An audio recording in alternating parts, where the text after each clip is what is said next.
That's how we lead a successful mortgage business, is we move those loan officers forward through, much like you would a real estate team, but they have to do something to get business too.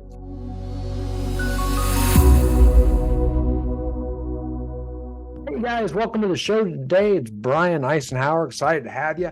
Really cool topic here today. Very high level real estate podcast topic. It's how, mortgage coaching for managers of in-house lending companies should look.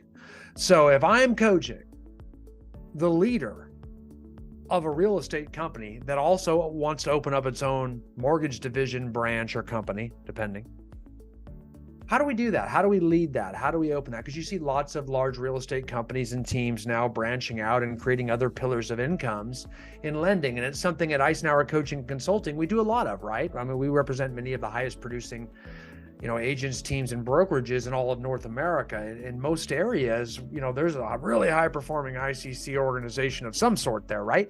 And, our coaches are working with them regularly to increase other pillars of incomes. And one of those is obviously mortgage. It's one of the first we do once we've got enough production and performance to justify it. And we coach a lot of those agents on how to do it. So it's a very common way. I mean, it's the beautiful thing about getting a lot of agent production is it opens up other pillars of incomes all over the place. One of the most popular, because of the really high profit margins, is being a mortgage broker. Because the hardest thing a mortgage broker's got to do is he's got to go around and get business from real estate agents. And if you have your own business already as a real estate agent, the hardest part's covered for you, right? Then we just need, some sort of person to be your loan officer and work with the company to process the loans. And there's very, very high percentages there. There's lots of protections out there. So there's lots of companies out there that provide protections to make sure that you're compliant with all laws, rules, and regulations. And that's how it works. That's not the problem, actually. Lots of people try this. Very few people are successful unless they have a few mortgage coaching for managers tips that I'm going to share with you right now that are really important. And quite frankly, they're very parallel to real estate sales, right? Because in real estate sales, we're running a business. So whether it's my brokerage or my real estate team, we have certain expectations for individuals about production and performance. And the same needs to be true for loan officers. And they're very similar too. In fact, I line them all out for real estate sales in my book, The High Performing Real Estate Team, where I line up 5 key components of any high performing, successful organization. And those 5 key components I lay out very, very succinctly in the book. And I'm going to go over them now because they apply just the same with mortgage lending. If you're running a mortgage company or a mortgage decision as a leader, when sales volume drops, that can happen in the winter. It can happen when rates go up. You lose a lot of refinance business. It can happen with market changes, sales volume, you name it. Any of those things can cause sales to go down in both real estate sales and mortgage lending. And loan officers, very much like real estate agents, are sales agents by creature. And when things start going south, they start complaining. And so you need to be ready for that. That's going to happen. And they'll start to blame everything but their own performance. Typically, we're going to say, well, what are you doing to get more loans? What are you doing to get more listings? What are you doing to get more buyers? And generally, they're not doing their part there. So then they start blaming other things like systems, not knowing scripts, not having training. They start blaming industry problems, market conditions like interest rates. And they'll complain and complain and complain and go to that terrible place until they ultimately blame you and leave your company and go to another one. But of course, they bring the problem with them. Even though they think the grass is greener, they bring themselves the problem with them, and then they don't lead generate there and struggle regardless. So it's a very common problem. But with an in-house lender, typically you're in a better situation because a lot of the business you have there for you to some degree, coming to you, or at least more available to you than it is to the general public just sitting out there on the street trying to get an agent to give them business. So you have an in-house situation that just makes it available to you much easier to market to and generate business from. But remember, as a loan officer, they're not obligated to give it to you. Remember, the agents aren't allowed to just give it to you. They have to give their clients the choice of multiple lenders. So it's on you to do your part as a loan officer to market to these agents so that we're all compliant with federal and state laws and regulations with regards to consumer protection. So with that being said, what we do is we implement 5 key components in our mortgage division branch or company. And the first component is we're going to have a goal, right? We're going to have a viral goal for the whole branch, and that's going to be composed of all the individual goals from the sales team, right? So all your LOs are going to have goals for how much they want to perform. That's pretty basic, but we need to have that. We need to have that established in place throughout an annual year. So these are annual goals, right? Sounds simple, but very important. We got to have it. Then we've got to kind of sit down and meet at the beginning of the year or before the next year and discuss all the activity-based indicators that we're going to implement. So that's step 2, or component number 2 of our high-performing team, is focus on activity-based indicators, not just results. So we have to look at stats. And this is really well explained in a book by Stephen Covey called The 4 Disciplines of Execution, where he goes over the concept of lead measures versus lag measures. Very similar to my activity-based indicators versus results-based indicators concepts, where with a lead measure, this is an activity that you're going to perform that generates business. It's something that's very controllable and actionable by you. You can do it. You can meet with different members of a real estate office or team every single day. You can take 2 members of them out to coffee or lunch a week. Little things you can do to build relationship and establish rapport. You can attend certain training sessions, attend certain functions, attend certain social events, on and on and on, with all these different things you can do to generate more business.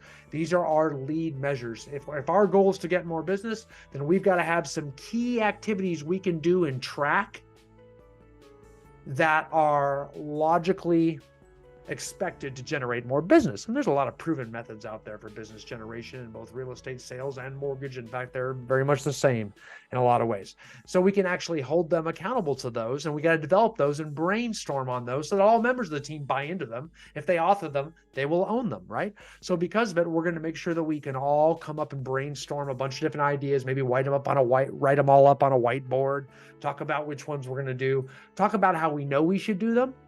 And then we're moving into component number 3, and the need for accountability to do them, because we know we can't do them on our own. Why we're coming up with all these excuses that really aren't excuses from us lead generating. We'll be saying things like, well, we don't know our systems very well, or the communication is not very good with our systems or our CRM or our online portal or something. So how can I lead generate when I'm not even comfortable enough about our systems to handle the business? That should have just completely freaked you out, whoever you are, if you have any experience at all, because everyone says that. Every agent says that. There is no way I feel comfortable getting business because we can't handle it once I get it. That is the biggest cop-out loser excuse on the planet. That is the source of so much failure on the planet. The answer to that question is you are wrong. The real answer to that question is you must lead generate, and only then will you learn how to fix all the problems with your systems. However, not everyone will take it from me. They have to learn it the hard way. So we have to coach and train and lead them and get them to author it through these 5 key components. So number 1, we create a viral goal. Number 2, we brainstorm and establish some activity-based indicators, some lead measures designed to help us hit that goal.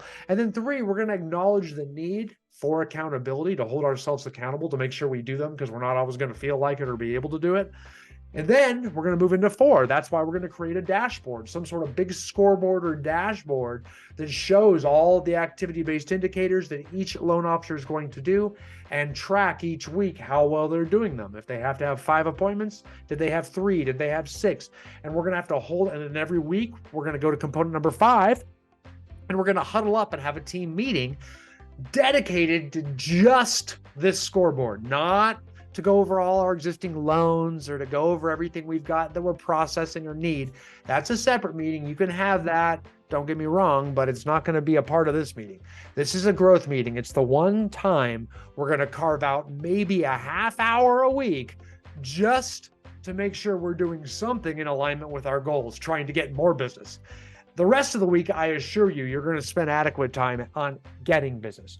But we have to look at our dashboard as a group once a week. That way we're all held accountable, because no one likes other people to see them not doing their work. So the fact that other people are going to see it holds everyone accountable just by putting it up there to see if everyone's doing their job. And it's going to unearth some problems people are having, and you're going to have conversations in that meeting about how to solve problems with doing our lead measures.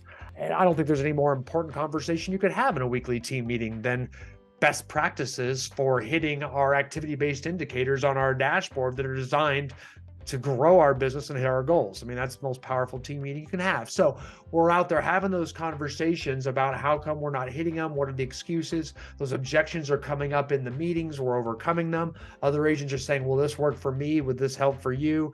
And we're having conversations about different ways we can do activities to generate more business. But those 5 key components need to be in place. We got to have the goals for every individual and the entire team when you add them up.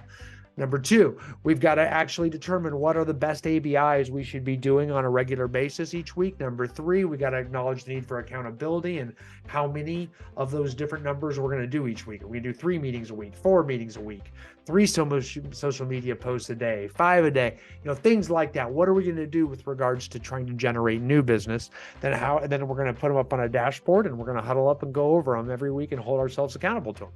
That's the plan. That's how we lead a successful mortgage business, is we move those loan officers forward through, much like you would a real estate team, but they have to do something to get business too, right? Or all we're going to be doing is putting out fires, constantly pointing out problems with our systems or with our agents not using them. We're not going to be doing anything that's proactive and productive that actually gets us where we want to go in a positive fashion, designed to be in direct alignment with our goals. So that's the plan. I hope that helps, guys. Mortgage coaching for managers of in-house lending companies. Until then, we'll see you on next week's show. Thanks again, everyone.